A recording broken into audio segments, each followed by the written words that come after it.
خطأ سلطان الغنام، مرور تقدم يأتي من إكسل، إكسل يسدد الهدف الأول، يسجل الهدف الأول إكسل هداف الفريق بعد خطأ كان من دفاعات نادي النصر.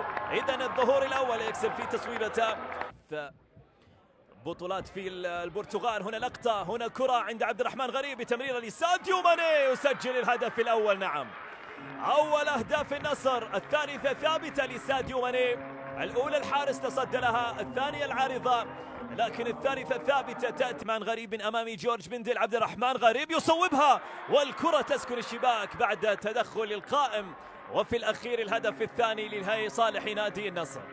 الهدف الثاني من النصر عن طريق عبد الرحمن غريب. ما زالت اللقطة نصراوية، الكرة عند عبد العزيز عليه يسقط، لكن حكم المباراة لا يحتسب شيء لخارج الملعب وإلى ضربة مرمى.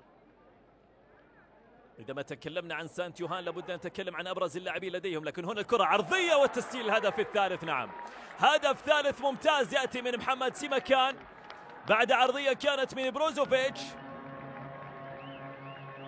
ثالث أهداف النصر يأتي اليمنى، التقدم للعليوة، يا سلام يا عبد العزيز، عليوة مرور ممتاز، عرضية عبد المجيد صليهم يسجل الهدف الرابع.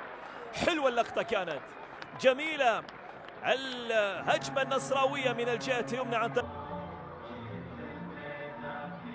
إذن الهدف الرابع لفارس نجد عن طريق تأتي المرتدة لصالح سانت يوهان، التقدم من الجهة اليمنى، التدخل، ما زالت اللقطة عند القائد يلعب الكرة، والكرة عند أبو بكار، أبو بكار يصوبها قوية، يضيف في الهدف الثاني.